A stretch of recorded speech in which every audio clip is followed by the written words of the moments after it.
हैं। आज भी हमारे मंडूर नगरी गुरु रविदास मंदिर से मात्र आधा किलोमीटर की दूरी पर वो स्थान भी है जहाँ पे चमड़े छीलने का काम और चमड़े रंगने का काम किया जाता था। आज भी वो तालाब है जिस तालाब के किनारे ये कार्य हुआ करता था। आज भी वो स्थान है, थोड़ी सा मतलब यहाँ वहाँ से मात्र मुश्किल से मुश्किल 10 मिनट की रास्ता में 100 गज की दूरी पे 200 मीटर की दूरी पे वो दाई का भी परिवार आज भी जीवित है। आज भी परिवार उनका चलते चला जा रहा है। जैसे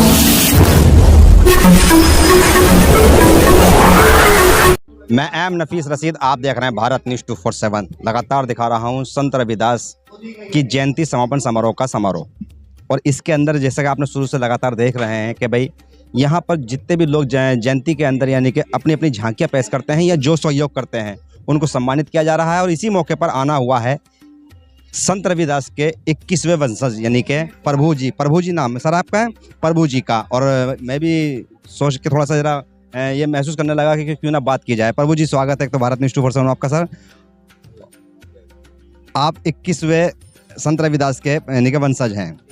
सर जानना यही था कि किस तरह से एक जो संत रविदास का एक संदेश था जो कि पाखंडवाद से दूर रहना है, किस तरह से शांति और व्यवस्था का यानी कि पैगाम देना है, कहाँ तक चल रहा है?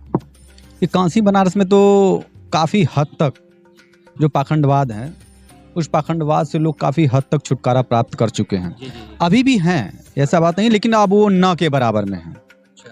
जो हमारे समाज हैं जैसे जैसे गुरु जी को जानने लगे हैं, जगत पिता गुरु रविदास महाराज जी को, सब के सब गुरु रविदास महाराज की तरफ अपने लोग चलते चले आ रहे हैं। उनकी विचारधारा को लेकर के आगे बढ़ रहे हैं और पाखंडवाद को धीरे धीरे करके छोड़ाया। इसको मैं पूरी तरह से भी नहीं कह पाऊंगा कि पूरी तरह से छोड़ चुके हैं, छोड़ रहे हैं लेकिन बहुत कम हो रहा है। बहुत और इस पर कार्य भी जारी है। जी, ये भी कार्य हो सकता है फायदा हो जाए। हाँ, एकदम। प्रभु जी थोड़ा सा और ये जानना था मुझे कि जिस तरह से भाई संत रविदास जी के स्लोगन या उनकी जो गाथाएं हैं वो बताई जाती हैं, संदेश दिए जाते हैं। मैं चाहता हूँ कि भाई मेरे दर्शक देख रहे हैं भारत न्यूज़ 247 पर, आपको कोई ऐसा संदेश जो आपके मन में हो या सबसे अच्छा उत्तम समझते हो आप। जैसे तो मैं अपने जन्म स्थान के बारे में ही पहले स्लोगन सुनाना चाहूँगा कि जैसे काशी डिंग मांडूर स्थाना शूद्र वरण करत गुजराना, मांडूर नगर में लीन अवतारा रविदास शुभ नाम हमारा। कहने का अर्थ यह है कि काशी में एक ऐसा स्थान जहाँ पे शूद्रों की बहुत बड़ी आबादी निवास करती है, जिसको हम मांडूर नगरी कहते हैं, जहाँ पे मेरा जन्म हुआ और मेरा नाम रविदास पड़ा। आज भी शूद्रों की सबसे बड़ी आबादी, अपने चमार भाइयों की सबसे बड़ी आबादी काशी बनारस में मंडूर नगरी में ही निवास करती है। वहीं से जैसे गुरु जी ने अपने शब्दों में ही एक शब्द और भी कहे कि मेरी जाति कूट बांडला ढोर ढोनता नितही बनारस आस पासा।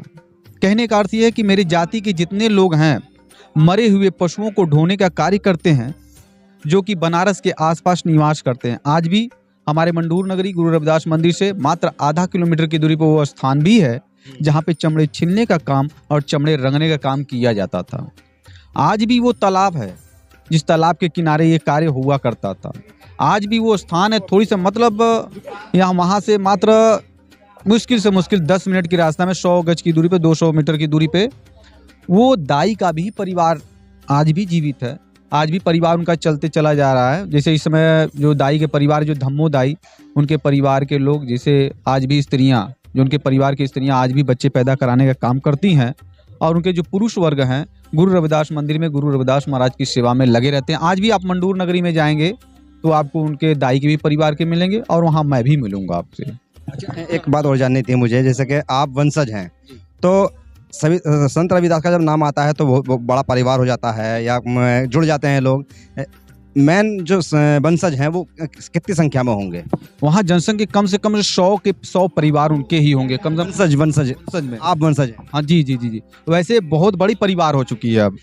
जैसे बात यह है कि जैसे अब उनका तो 650 वर्ष तक में काफ़ी परिवार बड़ा हो चुका है। जैसे उसमें से हर एक परिवार के एक अब सभी सदस्यों को तो लिया नहीं जा सकता है, हर एक परिवार के हर एक सदस्यों को लेते हुए, जैसे एक सदस्य आप भी हैं, सदस्यों को ले करके इस संस्था को, इस मंदिर को, जो मंदिर कमेटी चला रही है उसके परिवार को एक सदस्य को लेकर के चलाई जा रही है। अंदाजन कितने लोग सेवा में होंगे इस समय? अंदाजन हमारे कम से कम 200-300 लोग होंगे जो उनके परिवार के हैं, जो कि सेवा में लगे हैं। वैसे तो पूरा मंडूर नगरी ही गुरु रविदास महाराज की सेवा में लगी रहती है। जी।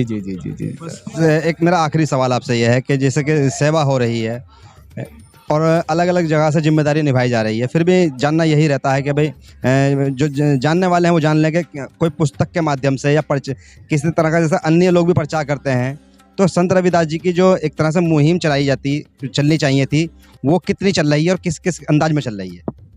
देखिए, जैसे तो हम मुहिम की बात अगर आप कर रहे हैं तो मैं तो यहाँ दिल्ली में भी आया हूँ, लेकिन जो इनका जो कारवां जो चल रहा है यहाँ, तो मुझे देख करके बहुत खुशी हुआ कि जगत पिता गुरु रविदास महाराज जी के जो विचारों का जो कारवां है यहाँ दिल्ली में बहुत अच्छे तरीके से चल रहा है। और मैं कई जगह भी गया, हरियाणा भी गया, पंजाब भी गया, हर जगह गया, हर जगह मुझे वो कारवां बढ़ते दिख रहा है।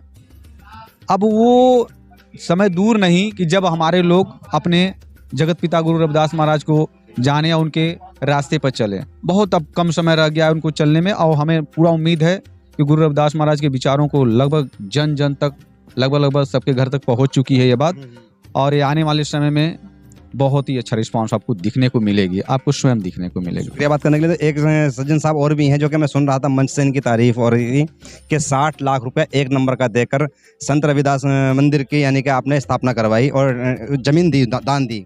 सर, जानना यही था सीधा सीधा कि जिस तरह से दान देने की परंपरा है, चलिए वो तो ठीक है, पर मामला ये बनता है कि जो आगे की पीढ़ी को संदेश दिया जाए, उसके लिए क्या प्रोग्राम चल रहा है? सर, आगे की पीढ़ियों का मेरा मूल्य उद्देश्य यही है कि हम जिस समाज से हम पैदा हुए हैं उस समाज का ऋणी भी हम हों। अगर हम उस समाज का भला करना चाहते हैं तो गुरु महापुरुषों का जो है संदेश को लेकर के ही हमारा समाज आगे बढ़ सकता है, क्योंकि हजारों साल से हमारे समाज को दबाया गया है। और समाज के उत्थान तभी होगा जब कहीं ना कहीं हमारे छिपने की, रहने की, बैठने की, बात करने की जो है एक मंदिर होगी।